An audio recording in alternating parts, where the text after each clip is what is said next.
कार्तिक मास के शुक्ल पक्ष की देव उठनी एकादशी, जिसे कि हरि प्रबोधनी एकादशी भी कहा जाता है, ये साल की सबसे बड़ी एकादशियों में से एक मानी जाती है, क्योंकि इस दिन चातुर्मास समाप्त हो जाता है और इसी दिन भगवान विष्णु अपने 4 महीनों की योग निद्रा का त्याग करते हैं और इसी दिन तुलसी जी से विवाह भी किया जाता है और इसके बाद से ही 4 महीनों से रुके हुए सभी शुभ और मांगलिक कार्य एक बार फिर से दोबारा प्रारंभ हो जाते हैं। और इस बार एकादशी तिथि को लेकर भी बड़ा ही कंफ्यूजन हो गया है, क्योंकि ये तिथि भी 2 दिन पड़ रही है। ऐसे में सभी भक्तों के मन में यही दुविधा है कि व्रत किस दिन किया जाएगा और तुलसी जी का विवाह किस दिन संपन्न कराया जाए, व्रत का पारण कब और किस समय किया जाएगा, हरिवासर का समय कब समाप्त होगा। और क्योंकि इस बार की एकादशी के दिन भद्रा भी लग रही है, तो ऐसे में भद्रा का वास कहां पर होगा और भद्रा काल कब समाप्त होगी,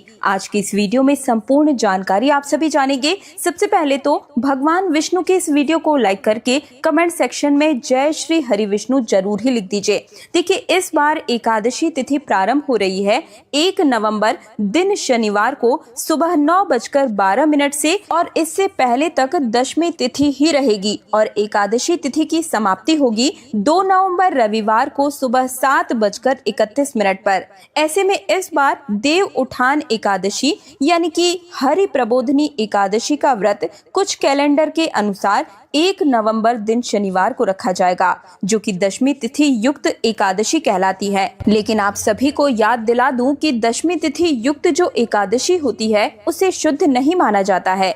जब एकादशी व्रत 2 दिन पड़ता है यानी कि 2 दिन तक एकादशी लगी होती है, तो ऐसे में मोक्ष प्राप्ति की कामना रखने वाले सभी भक्तों को शुद्ध एकादशी यानी कि दोष रहित एकादशी जो होती है, द्वादशी में जो पड़ती है एकादशी, उस दिन का ही व्रत रखना चाहिए। तो ऐसे में 2 नवंबर रविवार को द्वादशी तिथि युक्त एकादशी रहेगी। तो जितने भी वैष्णव संप्रदाय के लोग हैं और मोक्ष प्राप्ति की कामना वाले लोग हैं, वे सभी 2 नवंबर रविवार को ही एकादशी का व्रत रखेंगे और अगले दिन व्रत का पारण करेंगे।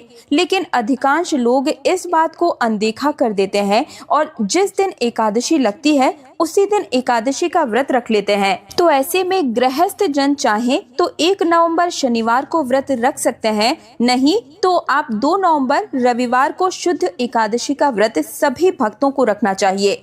बात कर लेते हैं शनिवार के मुहूर्त की। तो देखिए, इस दिन ब्रह्म मुहूर्त का समय सुबह 5 बजे से 5:48 तक रहेगा और सूर्योदय का समय सुबह 6:36 पर होगा और वहीं सूर्यास्त होगा शाम 5:44 पर। प्रातः काल की पूजा सुबह 5:15 से 6:33 के बीच में कर सकते हैं और शाम की पूजा शाम को 5:36 से 6:54 तक कर सकते हैं। और बात कर लेते हैं भद्रा काल की। तो देखिए, भद्रा काल का समय रात 8:27 से और भद्रा काल की समाप्ति अगले दिन यानी कि रविवार को सुबह 7:31 पर होगी। इस बार भद्रा का वास मृत्यु लोक में रहेगा और ये समस्त शुभ कार्यों के लिए बिल्कुल ही अशुभ मानी जाती है। राहु काल के दौरान हमें किसी भी शुभ कार्य को करने से बचना चाहिए। राहु काल का समय सुबह 9 बजे से लेकर 10:30 तक रहेगा।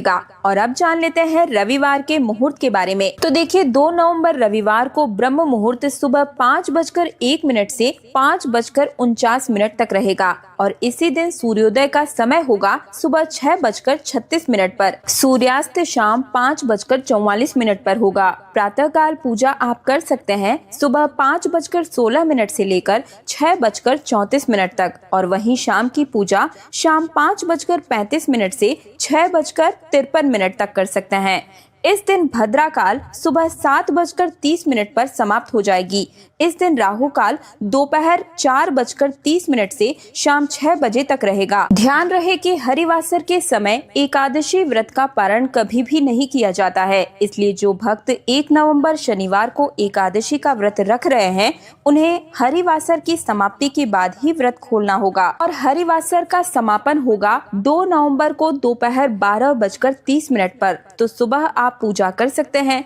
भगवान को जो भी भोग लगाना है वो आप लगा सकते हैं, लेकिन स्वयं प्रसाद ग्रहण करके व्रत का पारण आप दोपहर के बाद ही कीजिएगा।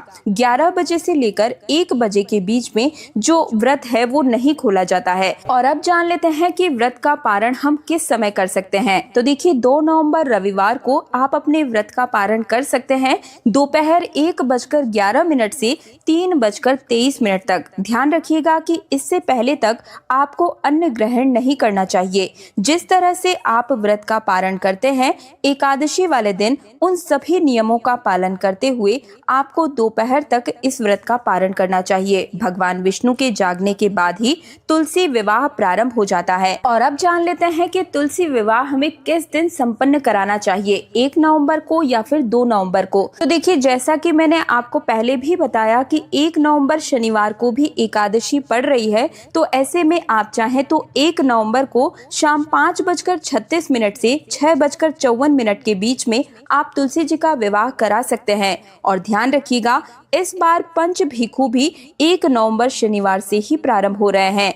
2 नवंबर रविवार को तुलसी विवाह अगर आप कराना चाहते हैं तो इसका शुभ मुहूर्त रहेगा शाम 5:35 से 6:53 तक। जो लोग एकादशी या द्वादशी तिथि के दिन तुलसी जी का विवाह न करा पाए, वे सभी एकादशी से लेकर कार्तिक पूर्णिमा तक कभी भी ब्रह्म मुहूर्त में या फिर गोधूली बेला के मुहूर्त में तुलसी जी का विवाह भगवान विष्णु से या फिर शालिग्राम जी से संपन्न करवा सकते हैं। और आप चाहें तो लड्डू गोपाल जी से भी तुलसी जी का विवाह संपन्न करवा सकते हैं।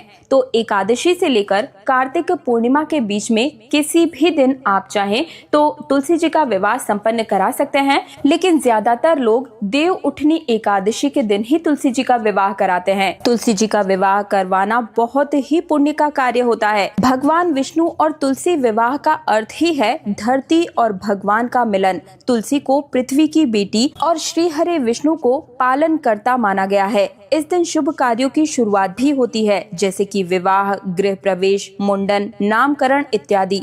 तुलसी विवाह करने से कुंवारी कन्याओं को सुयोग्य वर की प्राप्ति होती है। तुलसी माता वृंदा देवी का रूप है, जो भगवान विष्णु की परम भक्त थी। इस दिन तुलसी जी को दुल्हन की तरह सजाकर शालिग्राम जी या भगवान विष्णु जी से विवाह कराया जाता है, जिसे घर की लक्ष्मी का वास बना रहता है।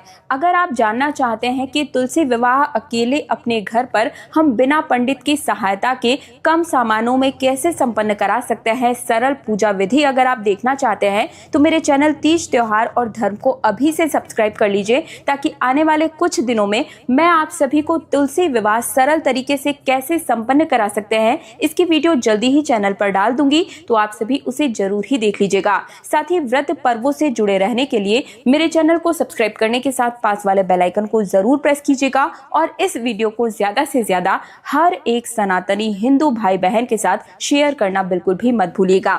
आज्ञा चाहूंगी आप सभी को तुलसी विवाह और देव उठनी एकादशी की हार्दिक शुभकामनाएं।